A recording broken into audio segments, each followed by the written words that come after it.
सर्वप्रथम ज्यांनी हा कार्यक्रम आयोजित केला ते आपल्या आदरणीय श्री सिद्धेश्वर पटले सर यांचे मी आभार व्यक्त करतो. ज्यांनी आपल्या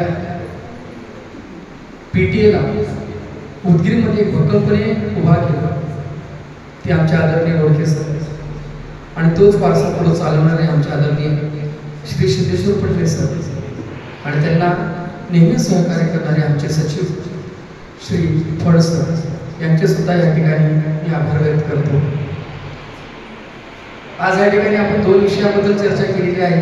तो पहिला विषय असा होता की त्या ठिकाणी आपल्याला दुसरा आणि चौथ्याचा प्रश्न होता जो की मिटलेला आहे. तर मागच्या वेळेस काही ग्रुपवर वादविवाद झाले तर माझा परिवार आहे, आपला अधिकार आहे, आपण बोलायचं बोलून घ्यायचं आपला परिवार चालत असतात तशा गोष्टी विचार करायचा नसतो. तर ह्याच्यामध्ये आम्ही जे दुसऱ्या आणि चौथ्याचा प्रश्न का त्याच्यावर मी जरा दोन शब्द बोलतो. तर कसं असतं मुळामध्ये काही जणांचं म्हणणं असं आहे की काही जणांच्या मला अर्ली मॉर्निंग कॉल येतो सकाळी 6 वाजता. सर तो का त्यांना 6 वाजता क्लास घेतला सकाळी. मी त्यांना एकच उत्तर दिलं की जर तो व्यक्ती जर आपल्या पीटीएमध्ये सदस्य असेल तर आपण त्या ठिकाणी त्याला बंधन घालू शकतो आणि कुणालाही आपण त्या ठिकाणी जबरदस्ती तर त्या ठिकाणी त्याला करू शकतो. आणि मोठ्या प्रमाणामध्ये आपल्या पीटीच्या सदस्यांचे सुद्धा कॉल आले. त्यांनी म्हणले सर अशा प्रकारे पालकांचे म्हणत आहेत की सर तिकडे क्लास आहे तर नाही. तर त्यांनी म्हणले सर त्या ठिकाणी आम्हाला त्रास होत आहे. तर आपला जो पीटीए संघटना आहे पीटीए संघटनेचा उद्देश काय आहे तर सर्वांना सहकार्य सर्वांनी एकत्रित आलं पाहिजे हा पीटीएचा त्या ठिकाणचा उद्देश आहे. त्यामुळे जरी आपल्या एकही सदस्याला जर त्रास होत असेल तर ते सर्वांना त्रास झाला असं आपण त्या ठिकाणी समजलं पाहिजे. आणि जरी समजा आपल्या पीटीमध्ये 85-90 आपल्या मेंबरचे जवळपास हा कुटुंब आहे. आपल्या कुटुंबामध्ये एखाद्या भावाला त्रास झाल्यानंतर सारे भाऊ एकत्रित येऊन त्या ठिकाणी त्यांना आपण सहकार्य करत असतो. समजा आपल्यातल्याच 10 जणांना आपण समजूया त्रास होत आहे असं काही घेऊन ना लई जणांना नाही तरी ते आपले कुटुंबच आहेत ना. ते आपल्या विश्वासावर आपल्यासोबत त्या ठिकाणी आलेले आहे, भक्कमपणे आपल्यासोबत थांबलेले आहेत. त्यामुळे दुसऱ्या आणि चौथा रविवारचा तर आता प्रश्न म्हणजे या ठिकाणी झालेला आहे. आणि मी अध्यक्षाच्या नात्याने सर्वांच्या सहमतीने या ठिकाणी की आपला दुसरा आणि चौथा हे ऐच्छिक आपण ठेवू असं आपण या ठिकाणी जाहीर करू. आता अनेक अशा पार्श्वभूमी काही विषयावर बोलू पण वाटते काही विषयावर बोलू पण वाटत नाही. पण मी लांबच नाही बोलणार. पहिल्यांदा कधी काही जणांना माझी ओळख असेल किंवा नसेल त्या ठिकाणी पण आदरणीय ओळखे सर आदरणीय पटले सर आणि त्यातले खूप बरेच त्या ठिकाणचे आपले मित्रपरिवार या ठिकाणी माझा विश्वास करतात. त्यांना माझा थोडा वारसा माहिती आहे किंवा माझा बॅकग्राऊंड साऱ्या गोष्टी माहिती आहे.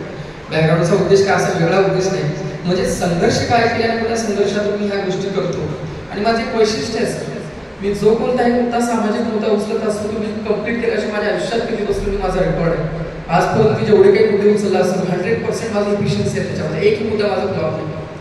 तर मी काय झालं की उदाहरणामध्ये आपल्या पीटीमध्ये या ठिकाणी अनेक माझे मित्र परिवार आहेत, आमचे मोरे सर आहेत, आमचे बिरादर सर दुसरे असे दोघा-तिघांना त्या ठिकाणी त्रास होत असतो.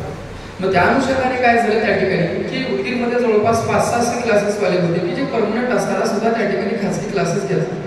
ठीक आहे. मग याच्यामध्ये मी त्या ठिकाणी काय केलं की असं नाही बाबा की मी पर्टिक्युलर एखाद्या व्यक्तीला टार्गेट केलं असेल तर मी दोषी आहे. मी त्या ठिकाणी जेवढे काही उदगीरमध्ये क्लासेस आहेत जे परमनंट वाले ज्याला 10% 20% चालू आपण त्याला कुणाला आपण त्याच्यामध्ये ओढलेलं नाही विचार त्याचं पोट पाणी आपण तेवढं तरी त्या ठिकाणी पहिल्यांदा समजून घेतलं पाहिजे. भावनिकता आपल्याकडे असायला पाहिजे. मग त्या ठिकाणी मी काय केले की त्याच्यामध्ये एक स्वयं व्यक्ती जे लालबहादूर शाळेला शिक्षक होत्या त्यांच्या विरोधामध्ये मी त्या ठिकाणी दिलं आणि त्या ठिकाणी चौकशी झालेली आहे आणि चौकशीमध्ये सदर व्यक्ती त्या ठिकाणी दोषी आढळलेली आहे. पुरावे आपल्याकडे आहेत आणि पीटीएच्या साक्षीने मी ते पीटीएच्या ग्रुपवर टाकलेले पुरावे होते.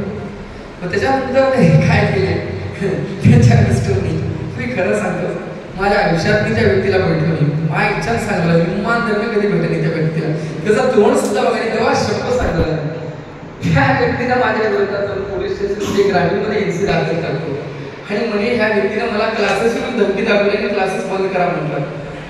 मी सर मी तुम्हाला कधी पाहिलंच नाही आजपर्यंत मी तुम्हाला बघितलंच नाही तर मी तुम्हाला धमकी कसं दिली हा प्रश्न मला त्या ठिकाणी उद्भवला सर. आणि त्या ठिकाणी कुठे एनसी दाखल करण्यात एक सांगितलं असते एनसी फीसला मी घाबरणारा माणूस अजिबात घाबरत नाही एनसी 10 करा मला फरक पडत नाही. मी चुकीचं असेल तर मी शिक्षा भोगायला तयार आहे.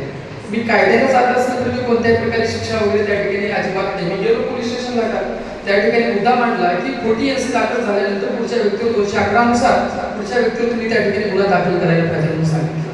एक लक्षात घ्या, ही एकट्याची लढाई नाही बरं का माझी. तुम्हाला वाटेल की बाबा स्वयंसेवकीचा क्लास बंद झाला तर लकी पाटलाला फायदा, काही फायदा होत नाही. समजा आता नांदेड टाकायचा एखाद्याचा क्लास नंतर लकी पाटलाला पोळीला होता तिकडल्या पेशंटच्या सांगा मला, हा माझ्या कुटुंबातल्या एकाही जर व्यक्तीला जर त्रास झाला तर माझा तो व्यक्ती त्या ठिकाणी माझा भाऊ आहे आणि मी त्याच्यासाठी संघर्ष करणार.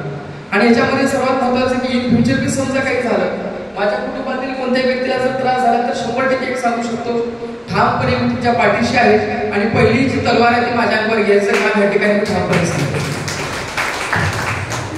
आणि पीटी हा कुटुंब आहे, आपल्यामध्ये मतभेद असायला पाहिजे, विचार असायला पाहिजे, लोकशाही असायला पाहिजे, तुम्ही माझा विरोध केला पाहिजे, मी तुमचा विरोध केला पाहिजे, तरच ते त्याला काहीतरी म्हणतो ना संघटना आहे म्हणून. नाहीतरी समजा एक जर बोलतोय सर्वच नाही ऐकत आहे, संघटना म्हणता येणार नाही. आदरणीय आमचे पाटील सर मागे बसल्या, त्यांनी पण मला सूचना दिल्या दुसऱ्यांनी चौथ्या रविवारबद्दल, त्यांचा पण आम्हाला मान ठेवायचा, सर्वांचे आम्हाला या ठिकाणी विचार मांडायचे. आणि सर एक मोठा मुद्दा राहिला, मला बोलायचं राहिलं, बरं झालं आठवलं. अनेक शाळेमध्ये असं व्हायला लागलं की आता शाळेमध्ये क्लासेस होत चालले आहेत. मग असं जर समजा 2 ते 3 वर्षामध्ये हे जर पायंडा पडला उदगीरच्या मध्ये, तर येणाऱ्या काळामध्ये तुमच्या ट्युशनला राहणार नाहीत ना माझ्याकडे राहणार नाहीत, हे लक्षात घ्या आता पहिल्यांदा ओळख. ह्याच्या संदर्भामध्ये आपल्याला येणाऱ्या काळामध्ये काहीतरी एकत्रित बसून काहीतरी मीटिंग घेऊया, आपण काही त्याच्यावर करता येईल का बघून. आपण जे काही करायचं आपण कायद्याने करायचं, कायद्यामध्ये कोणतेही काम करायचं नाही. आपल्याला कोणतेही काम करत असताना गांधीजीच्या मार्गाने, लोकशाहीच्या मार्गाने करायचं, कारण आपण आज सुशिक्षित वर्ग आहोत, समजदार वर्ग आहोत आपण. आणि कोणतेही करत असताना कायद्याने करायचं आणि कायद्याने साऱ्या गोष्टी झाल्या पाहिजे असं मला त्या ठिकाणी वाटते. आणि बघूया आपल्यामध्ये जे काही कायदे सल्लागार असतील या दुसरे जे कोणी भविष्यामध्ये कायदे सल्लागार होतील त्यांच्या अनुषंगाने आदरणीय गोडके सर, आमचे पटणीर सर, भड सर यांच्या नेतृत्वामध्ये सर 100% खरंच या गोष्टीवरती विचार करा असं माझं प्रामाणिकपणे मत आहे.